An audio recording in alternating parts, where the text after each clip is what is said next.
Après 2 mois d'attente, c'est enfin connu. Amadou Ba a été choisi par le président de la République pour porter les couleurs de la coalition Benno Bokk Yakaar à la présidentielle de 2024. L'actuel Premier ministre du Sénégal a un cursus administratif bien étoffé.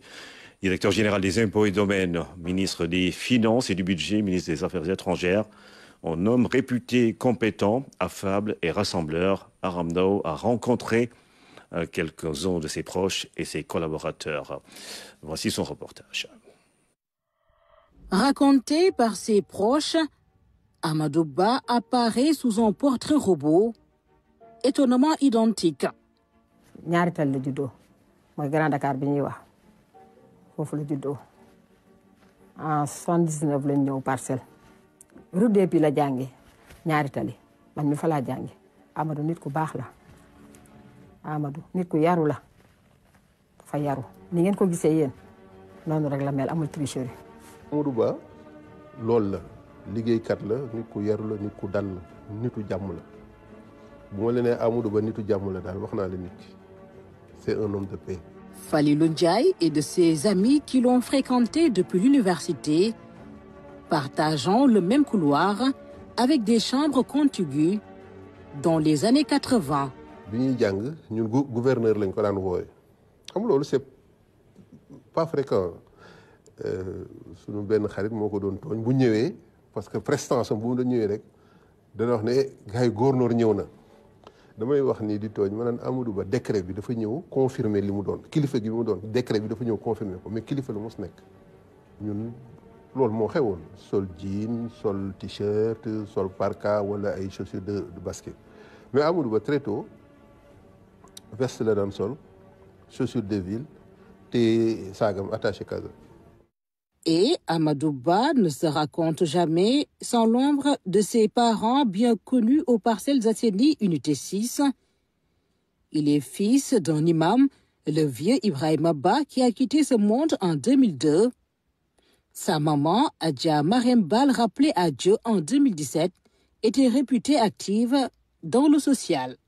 jàkka ji bàyyi ma ko fundaat jumaa ji yaay bàyyi ma ko fundaat mbooloo bi fi nga xam ne fii chaque samedi ñu dajaloo fii di toroolu di ñaan jàmm ci aduna bi moom moo ko sos muy papan àndoog ak yaayam nag 28 ans yi ma fi def yëpp amul benn ajjuma joo xam ne du fii la ñu añee bàyyam la mu tëraloon si kër ba léegi dafa ne sama bàyyi génn na àddina yaayam ne jël naa flambeau bi yaay bu mu génnee àddina ba léegi am dafa ne li sama bàyyi tëraloon sama yaay tëral ko si laay continuer li ngeen daan def leen ko ñun ajjuma nekk fii la ñu añee ñii dimanche yu nekk fii la ñuy reere.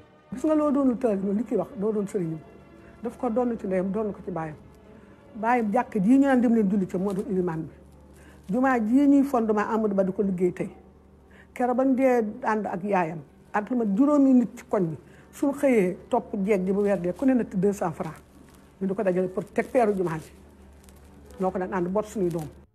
L'aîné de la famille Ba entretenait avec ses parents des rapports qui émeuvent ses proches et témoins d'hier. danaan demal yaayam marché il allait au marché pour sa mère. lu am la da ko doon demal marché ba bu mu commencé dëgër xàmmee dëgg sama yaay ka daan jox siwo bu am kubéer dëppal ko pour nit ñi bañ a xam lan lañ ko yónni amul lu mu liggéeyalul yaayam.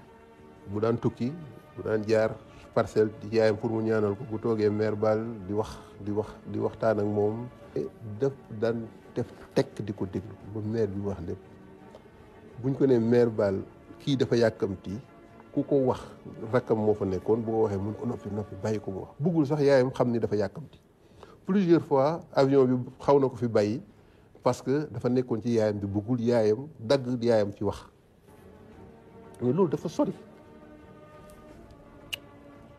Eux ont côtoyé le ministre de l'économie et des finances qu'il a été, le ministre des Affaires étrangères, le chef du gouvernement. Une personne très loyale. Moi, j'ai connu, non, je ne veux pas dire que j'ai connu la loyauté à travers lui, mais en tout cas, j'ai découvert la loyauté à ce niveau-là. Pour moi, ça n'existait pas. Hein. C'est un homme aussi qui est ouvert, qui est disponible. mais qui a un esprit vif et très alerte, et qui, de par la présence, s'impose, mais une présence qui n'est pas envahissante. Tout au contraire, c'est une présence qui rassure et qui met ses collaborateurs en confiance. Ministre de l'économie et des finances, Amadou Ba a été un artisan du plan Sénégal émergent, référentiel unique des politiques publiques. Il a conduit les groupes consultatifs de 2014 et de 2018 qui ont fait date. Quand on était à Paris pour chercher des financements pour le premier plan Sénégal émergent, le premier PAP, ce jour-là, je me rappelle, hein, je lui disais, mais est-ce que exactement parce que je pense qu'il prenait des choses qu'on ne connaissait pas en termes de vitamines ou autres, parce que ce jour-là, tout le monde était à terre, quoi. Trop fatigué, jusqu'à 4 h du matin. Lui, il était intact. Jusqu'au lendemain, 8 h, on était dans la salle et il a enchaîné à faire la présentation, juste pour mobiliser les bailleurs autour du plan Sénégal émergent. Ses collaborateurs et amis insistent aussi sur un réformateur, un homme loyal et sans rancune. Et sa capacité aussi à entraîner ses collaborateurs, et au-delà des collaborateurs, l'administration. Et ça, c'est extrêmement important pour un manager. Amadou Ba amul kenn koo xam ni am na yow xaar ma yàlla, c'est-à-dire dencal la dara, c'est-à-dire loo ko munti def mun na ko baale.